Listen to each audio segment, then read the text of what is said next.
देखती हूँ क्लास में बच्चे क्या करते हैं, आते हैं सर से बहस करते हैं कि सर उसमें तो वहां ये लिखा है, वहां ये लिखा है। देखो, प्रश्न पूछने का भी एक तरीका होता है। कई बच्चे सिर्फ इसलिए सवाल पूछते हैं कि सामने जो खड़ा है उसको नीचे कैसे दिखाया जाए। मैं यहाँ से, मेरे से आप एक ही चीज सीख सकते हैं कि सामने जो खड़ा है उसको आपसे तो ज्यादा आता है। ये हो सकता है 100 में से 99 आता हो, एक चीज उनको नहीं आती हो, पर आपसे तो ज्यादा ही आता है। तो उस व्यक्ति की रिस्पेक्ट करें, उनसे आप ज्ञान लें, उनको ज्ञान दे नहीं। बच्चे ज्ञान देने के मूड में रहते हैं, ठीक है, तो ज्ञान मत दो।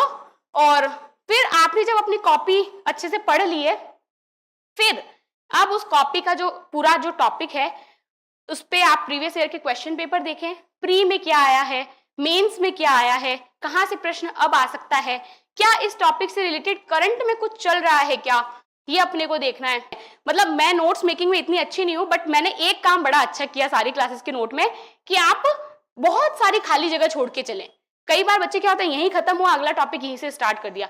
आप हर टॉपिक के बाद एक एक दो दो पन्ने छोड़ते हुए चलें।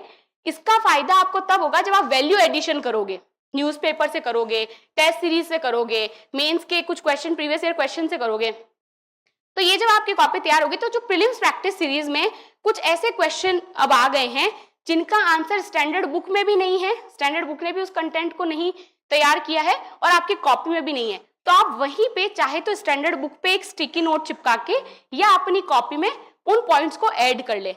मैं आपको एकदम दावे से कह सकती हूँ, अगर वो 6 प्रीलिम्स प्रैक्टिस सीरीज की जो बुक्स आपने तैयार किए, उससे आपने अपना स्टैटिक पोर्शन तैयार किया है कायदे से, ईमानदारी से, और फिर आप करंट अफेयर्स को तरीके से जो है तैयार कर ले जाते, तो प्रीलिम्स तो आपका कोई नहीं रोक सकता।